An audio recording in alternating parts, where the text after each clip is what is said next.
So guys, I want to do a little bit of a tough video and I want to talk about my experience with the 48-hour film project. And almost 10 years ago, I spoke on stage at one of the events and I shared with an audience that I struggled with PTSD and suicidal thoughts, unaliving. And I want to say as a disclaimer that I don't have those feelings anymore. But I remember like how when I shared that, a couple of things happened that I chose to not have any self control, and I had an emotional breakdown. And then also I remember, a couple people, including like event runners, really disrespecting that. And ultimately, it gave me a form of just anger, resentment, PTSD for many, many years. And I do want to kind of you know, break it down a little bit. That, like what happened was that me and the event runner didn't get along. That the prior year, um, I felt a little disrespected because what happened was I turned in a film and it lost to somebody who said one line, a dialogue for the child acting. And then when they read out the nomination, they said whatever film Byron created. And then also some of the friends of the city producer were making some racist comments to me. They're saying, it's great that a black guy's doing the competition. Why don't you want to work with us? That black people work with black people. And I've been in many situations like where people will say something like, you know what, like whenever I'm talking, they'll look at each other and kind of like snicker at me, like almost like maybe being like, okay, you know what, we don't respect you, or we see you, or we see that we know what we have a look of you or something like that. And I've actually said this too, that I was misdiagnosed. I was diagnosed with autism in high school. And then later on in my 30s, I saw another psychiatrist. No, in my 20s, I saw another psychiatrist that said it was a misdiagnosis. But also too, I'm a little bit socially awkward, and a lot of people don't realize that I suffered from, some child abuse, some sexually inappropriate behavior, and a lot of like just trauma and a lot of introvertedness. And I really did not have a good support system. So, like there are just people who are just awkward because they come from really tough lives, but it's really unfortunate when we just, disrespect those people. So, what led up to this was a couple of things. That I registered to do the 48-hour film project in 2016 for the city. The city producer said on their Facebook page they're happy that I'm joining, and then they sent me an email saying, saying something like, I know you want to do all the 48s that you can, because I'd usually do over 10 in a year. I hope you learn Winnies and everything. I hope you appreciate my hard work. And they also said something like, I hope you don't go to Mark Rupert and said that you should have won the whole competition. And then the prior year, I complained about the city producer to Mark Rupert because I was a little upset that my film lost to somebody who said like one line of dialogue. And then also after that happened, the city producer said just really criticized my film and said something like you were using silhouettes and the judges didn't know who was speaking or whatever. Really, just really like, undermining stuff. And then I asked the city producer a question about special effects. She accused me of cheating before the competition, and she would also do something because I would send long messages, like saying, like she would put in her messages, "I'm only reading 2 paragraphs. I'm not reading anything else," type of thing. Really, there was always a sense of a snooty and disrespectful attitude. So this was kind of like my first mistake, which was that there were a bunch of red flags on that city. That first of all, if somebody was saying racist comments, if a city producer's friends are saying racist comments to you, that's a red flag. And then also too, I had a bunch of emails at that time. I don't have it anymore. It was over 10 years ago of a lot of just, undermining and disrespect and something that can tread the line on cyberbullying. And then at the event, they showed my film, and then on stage we all spoke, and we had to talk a little bit about our film. And somebody was like saying, "Hey, what inspires your film, Shirley?" And then there was something that happened. Like my dad's Kevin Lembo. He ran for governor of Connecticut. He did a commercial talking about my mental health issues and my other brother's mental health issues. I'm not mixed race, but he considers us African American, so I felt very hurt that he did that. And I said at first, my film was inspired by Fyodor Dostoevsky and other writers. A lot of people were saying, "Wow," because they're kind of impressed that, you know, like you don't expect that to happen at a film festival. Somebody say Fyodor Dostoevsky or Carl Jung. And then I said to myself, I thought to myself two things. I thought to myself, I'm showing who I really am, that I'm just really this book smart, very cultured person. And then I had a thought in my head, by like saying, hey, they might be looking at me and saying things. I thought about my father, and I had two thoughts in my head. I said to myself, hey, maybe they're reacting that way because they're impressed to see a brown person, an African American, I'm mixed race, but a lot of people assume that I'm black. But I said to myself, they might, I said to myself, hey, they might be reacting that way because they're impressed to see a black person use Fyodor Dostoevsky, because there's a stereotype that African Americans are uneducated. And then the other part of it was I thought about what my father said. And my father, like went on Connecticut television. He said they raised a couple black boys with autism.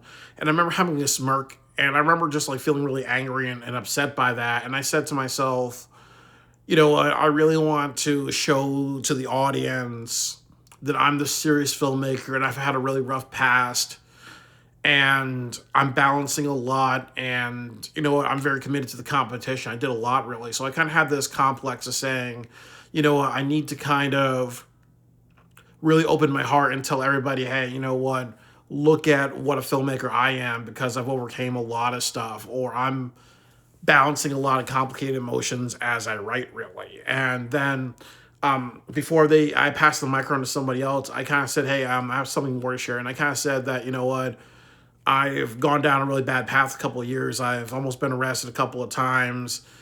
And then I mentioned to her that I used to work at a store. It was robbed by some security guards.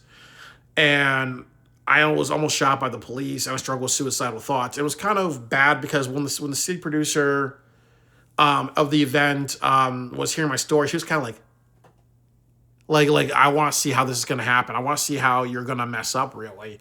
And then also, too, when I was speaking, she was kind of like, and then when I said a little too much, she was doing this. And then she's looking at some of her friends like,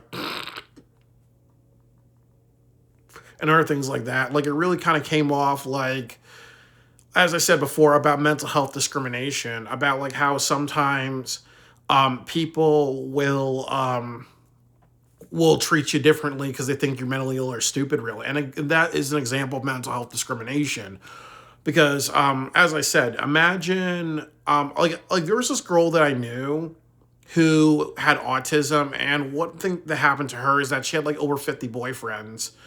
And she shared a lot about herself, really. And she shared that they would do sexual acts on her and whatever, really. So imagine if that girl was on stage and she said the exact same thing about people taking advantage of her. And imagine if I was a city producer, a guy who looks African American, and I was behaving that way, and other people were looking at that. Would I have a job next year? No. I would not be, that would be documented, and I would not be allowed to run the event. But what happened was when I said, I struggled with suicidal thoughts, everybody was shocked, and the city producer was like, covering her head, and she was like, because now it just looks, I think two things happened with that. Was now I went from looking like a jackass, sharing too much about myself, to looking like an actual victim. And it made me feel really good to say that, to say, hey, you know what? I'm dark. Don't look at me as a mentally ill, stupid person. Look at me as a mentally ill, disturbed, dark, and wounded person. So I said some things which are true. I said that, I struggle with suicidal thoughts, or sometimes when I go to Home Depot, I imagine using a chainsaw, a slide saw, a blowtorch, a pickaxe, a sledgehammer, a chain on myself. And then I just kind of said something like, when I see my therapist, I talk about, we both joke about how I want to do disembowelment to myself. Like, I'm sick and tired of being used. I'm sick and tired of being treated like an object. Like, I just have nightmares where I'm taking a screwdriver and I'm just like, I'm just unbolting all my bones, really. And I even told some people that, the audience, like, have you ever seen The Deer Hunter? And they said, some people said, yeah. I said, like, you know what, I imagine myself Christopher Walken's character in that film. Like, that scene where he just, like, takes a gun, puts it at his head, and he's, like, laughing and whatever. That's how I kind of feel. That's how I've been feeling on the inside. And I think what my whole point was saying that I struggle with PTSD from working at a store, dealing with workplace bullying, almost being shot by the police because at that store it was robbed by its own security guards. The cops aiming guns at everybody. And even my boss laughed at me for almost being shot by the police and almost being murdered that day.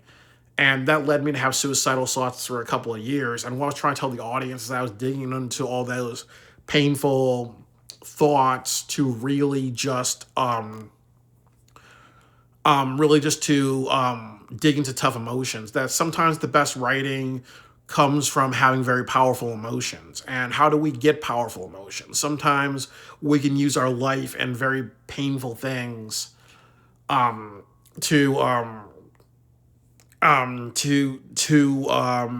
create characters. You know, I want the audience to feel hurt the same way I'm hurt. I'll dig into my hurt. I'll dig into my wounds, and I'll craft a character that's kind of almost like an allegory, or almost kind of like, you know, an articulate. I mean, almost like a mirror of how I'm feeling on the inside.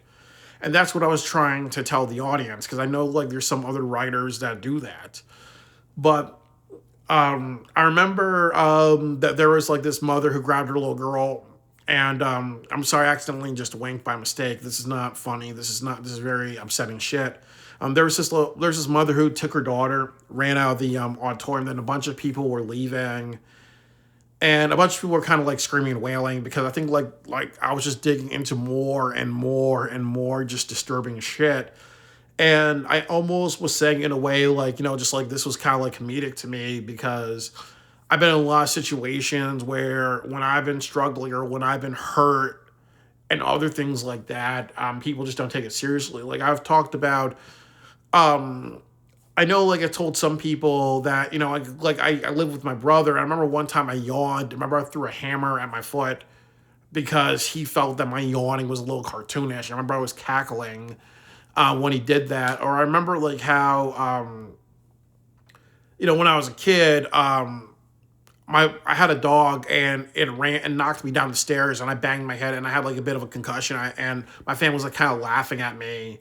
Or I remember when I was a kid, I remember like, you know, like putting my hand in a girl's face, and my dad was smacking me the hard as he could to teach me a lesson of you don't put your hand on girls. But I remember when I was dizzy and I was trying to walk, my dad was snickering about like how dizzy I was, because well, what I'm trying to say is that I remember a lot of times in my life where I've been hit by people, I've been hurt in front of my family members. Or a few years ago I got in a car crash, and my dad was like, it is what it is, and he was mad that I filed a claim really against the person who hit me. Like there's been a lot of times in my life where I've almost lost my life. I've been hurt by family members, and I've been through inappropriate things by family members, and it's just like it is what it is, really, you know. And that's kind of why maybe I made fun of it in a way, because I was like saying, hey, well, I was struggling with all these suicidal thoughts. Since other people think me losing my life or me getting hurt is humorous, I'm gonna try to live up to that. But I also remember like the city producer of the event, kind of snickering, looking at her friends and chuckling a little bit, because again, in a way, it was kind of like, it was two things. I think in one way, it made me assassinate my own character, and I think because I complained about her, she was almost like, well, you know what, my revenge is that I want to assassinate your character. Maybe if I instigate you through emails, maybe if I upset you, you're going to do something, and here it is, really. But I also remember a couple of other things that happened where I told the audience, you know what, my life has gone downhill since I graduated college. You know, there was this kid in college who committed suicide, and I kind of wish I was in his place. Or I would have nightmares where I would be taking a car and driving off a hill in college, because there were a lot of hills where I lived in college. And I kind of said too, you know, when I think about it, I wish that I was shot dead at that day. I wish I was shot dead when the store was robbed by the police. And I was like saying something like, you know, I was craving their fucking bullet. I was praying for every bullet in those chambers to blow my chest apart, really. So I looked like a dead body in a Francis Bacon painting. So I looked like RoboCop with how I was body was like all just like destroyed and shattered and all messy and everything like that. And there are some people that were flooding tears. And I said like too, and I even said that, like, I wish and as I said before, and like even as I got to that city producer, like I said, like when I said that, when I look at a film like The Deer Hunter, I kind of see myself in Christopher Walken's character. That scene where he's aiming a gun at his head and he's laughing his ass off about shooting himself in the head. And sometimes I wish I was shot dead because my life was going downhill, and I was craving for every bullet in that chamber to blow me apart. And I even said this, like the reason why it was the saddest day of my life was not because of what happened to me, because I was not put out of my misery. I even said something like I wished that I was shot in the head. I wish like the cockroaches and the mice of that store were like ripping my brain and skull apart. I wish that I was in the ICU and I was like, all bloody, and I was like, in intensive care, and I just died on the table, really, and other things like that. Like it's just that would have been the ultimate way to go out. So it's like kind of depiction of how tragic, violent, hurtful, and sad my life is, really. But it did get to the point at the end where the city producer started playing on their phone and they made sarcastic gasping sounds as I went on and on and on. And it ended with somebody shouting at me in the audience to stop what I was doing because I was monopolizing everybody's time. He said nobody appreciates and this guy in the audience who said that, he was saying something like, nobody appreciates your story. I don't understand what the hell you're talking about. Just make your point and move on, boy. And then at the very end, he was like, whenever I left, really. And I struggled with a lot of just thoughts about it for a couple of years because I think that on one side, I had to understand that, yes, while I was instigated and while I was hurt by many people, my choice to explode and react that way is totally on me. We live in a world of mean people. We live in a world of thoughtless people. So sometimes when we react in a thoughtless way, we are all accountable for it. And ultimately, there are consequences for many people involved. In my sense, it really destroyed my reputation. I can't make a film where I live because, people are going to look at that, or people are going to say, oh, well, you know what, I'm just a toxic person to work with. But people are going to overlook that, I am a mixed race part African American person that dealt with racism and instigation. And one thing that's talked about in the Black community is that sometimes there's a very cultured African American, and what happens is that people treat them like a nigger, or people upset them. So that way, when that person reacts, it creates that stereotype that, oh, well, all Black people are violent, uncultured, and angry, really. And then also, too, there's a lot of white people, and there's also a lot of white SID producers in the 48. So I don't say anything like, hey, look at all these white people, as that white people look out for white people, or look at all these women SID producers. Are they having sex with Mark Rupert? Because that's how women get ahead, really. Or no wonder why certain women win, because they're kind of attractive, really. Maybe that's why, if I made any of those sexist comments or those comments about white people, I would be banned from the competition, really. But it was really just about my behavior. It was always about my behavior in the eyes of the 48 and in the eyes of the film community. Nobody said, hey, this man was instigated. Hey, this man had a really rough road. Hey, this man has been bullied. Hey, there are articles about some of the event runners online associated with some controversies and other shit like that really show that, hey, they have a pattern of racism, and I experienced racism by one of them. The other thing is that it hurt the 48-hour film project because over 10 years ago, it was almost like All Elite Wrestling. Like, there were lots and lots of people coming to the 48-hour film project. And it was seen as this really come together of filmmakers, this really big community.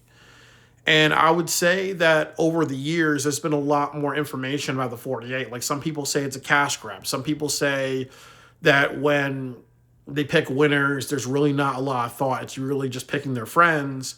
And sometimes when you look at some winning films, you got to say,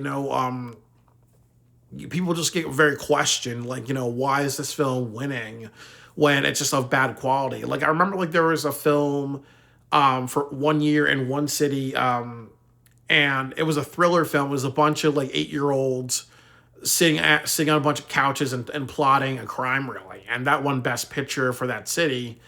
And it's ultimately like, how does that win?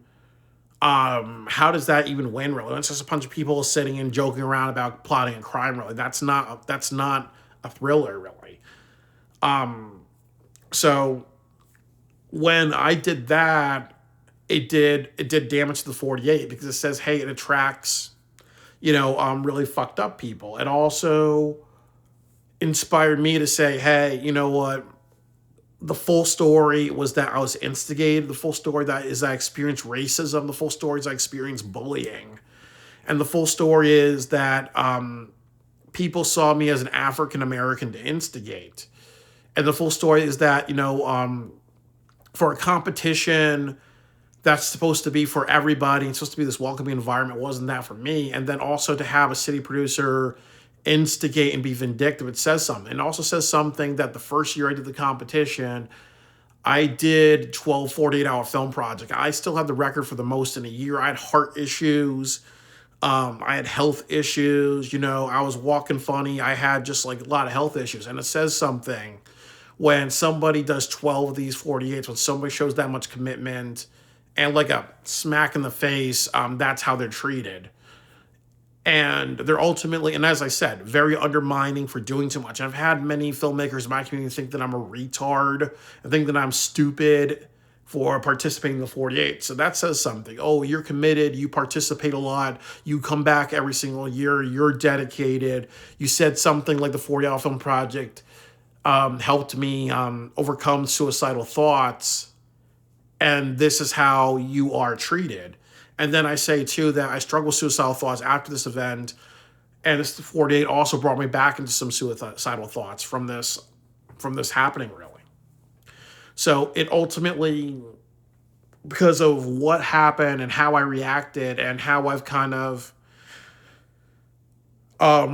talked about my experience and how it's kind of made me kind of be resentful about the 48,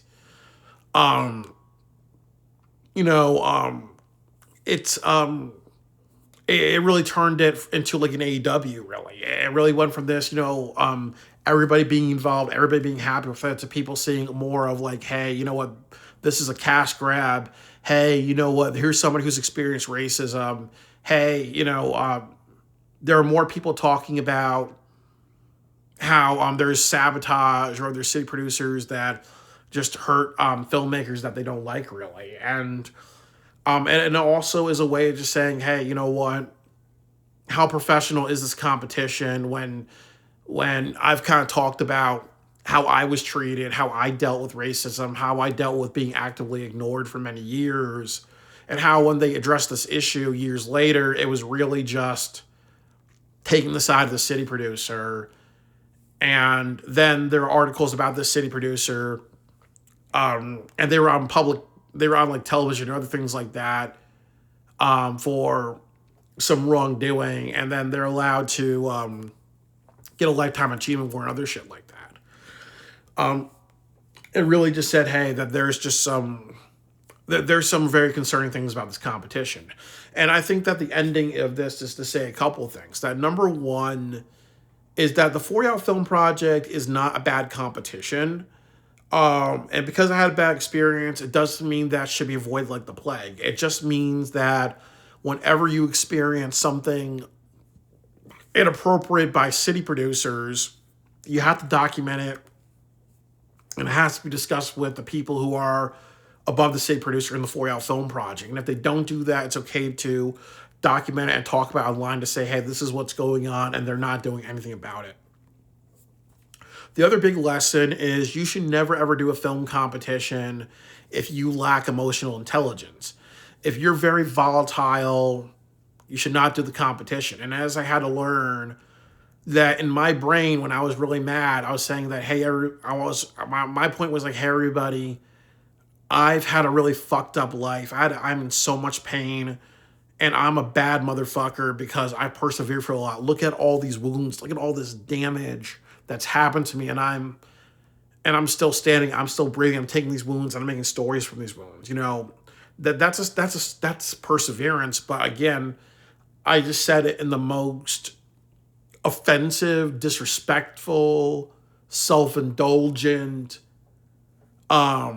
making it about me and inconsiderate way possible because I was hurting. And as I had to learn, I was a 28-year-old kid at that time, and now I'm 38 years old now, really. There is a point, no, I was 37, I was 27, but now I'm 38 years old. But there is a point where we have to grow up, and there is a point where we have to understand that people are yelling and screaming at us because we are offending people and people are walking out. If shake producers or event runners are getting on their phone and they're making sarcastic gasping sounds because you're being offensive,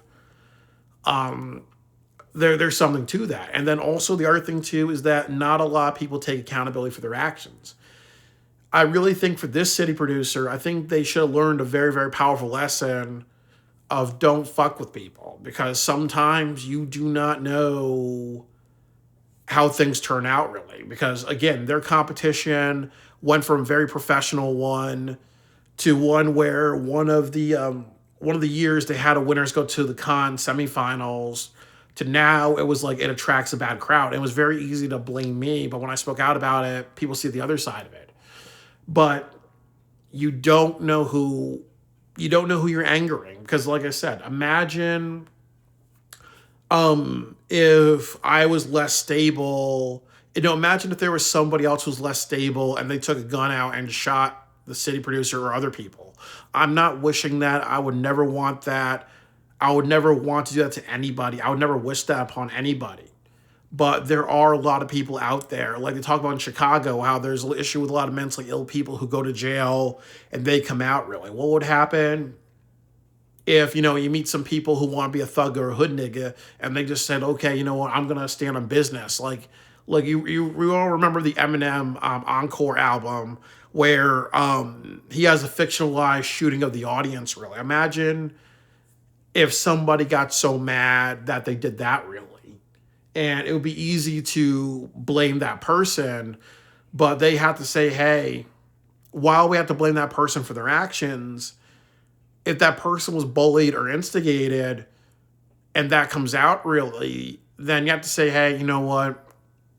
There's responsibility on that. There's 100% that person for pulling the trigger, but there's also some responsibility on, hey, you pissed off somebody. Hey, you were not professional in how you handled this. And you really, really don't know what people are capable of when they're pissed off, really. I do not have any thought in my head of retaliating with any form of violence towards a 4-hour film project or anybody in my life. Because, you know what, hurt people is precautionary. It's important to tell the story because it is a story about how sometimes when it comes to the 4-hour film project, when somebody has a bad experience, they try to ignore the person, so that person runs out of steam and they walk away. And there is some resentment. There are plenty of people like me who don't want to be filmmakers anymore. There are plenty of people like me who, when I was watching Kill Bill and other films, I always had that excitement of, wow, I can make a film like this. I can make characters. I can do all these deepness. And then I remember things like this happening to me. I'm like, nah, I can't, because I can't get people together because of what happened. Or people think that I'm naive and will treat me like a fool. It's giving me a trauma to say I can't be the filmmaker that I can be, because when I did the 48, I realized that I am a stupid African-American fool. And everybody in my film community is going to see me as a stupid African-American fool. And I can never have that success that I ever dream of. Because when I was emotionally vulnerable, they knew how to push my buttons. And other people in my family pushed my buttons as well, really. And that's how I reacted. But the other side of it is, importantly, you have to have emotional intelligence. You have to almost buy military books. You have to watch Skillshare on how to be a good public speaker. You have to watch management skills. You have to know how to deal with difficult personalities. You have to know how to psychoanalyze people. You have to have all those skills in order to be a successful filmmaker. If you're lacking any of those areas, you need to stop what you're doing and working on those. You need to come back, with a lot of social intelligence, because there are a lot of people that'll play dirty. And as I said, with African Americans, there is a lot of that. Let's make the nigger angry, so he looks like a bad angry nigger. So that way, within the herd, but then it also adds to the stereotype. So people see you as an angry black man instead of a cultured filmmaker. But ultimately, there were a lot of signs that it wasn't going to work out that year. But I was like, you know what, I'm going to be stubborn. I'm going to persevere. But as we learned that sometimes if somebody's the judge, jury, and executioner, if it's a casino or whatever, really, you have no hopes of winning a casino. It's if they want you to win. If it's judge, jury, and executioner, it's whatever. It's whatever the state producer wants, or however they want to treat you, and however you respond to how they treat you. They have final verdict with their narrative, really. And ultimately, last thing I'll say is I take 100% accountability for my behavior. There's accountability on different sides, but the instigation, the disrespect, and the lack of response from higher ups in the 48, that's all on them, and their lack of human resources and their lack of mediation and their lack of making it what it's supposed to be, an environment for everybody, and their lack of responding to my allegations of racism and other things like that. That's all on them. But ultimately, my behavior and my emotional immaturity and my verbally abusive behavior, that hostile stuff, like I talked to Mark Rupert many times, all that's on me, really, because again, if anybody talked like that at the hospital where I worked at, they would pin them to the ground, they would inject some sedative in them, and they'll just put them in restraints, And even though I was upset, really, and I was going through a lot, and I was going through a lot of trauma, PTSD, bad support system, life can be hard, but we got to be in charge of our emotions, really. Whether we get criticized and we're a City 2 producer, or whether we are a filmmaker going through a hard time and a couple of rough years, both sides have to be in charge of their behavior, because you don't know how you can damage people in the short term and the long term.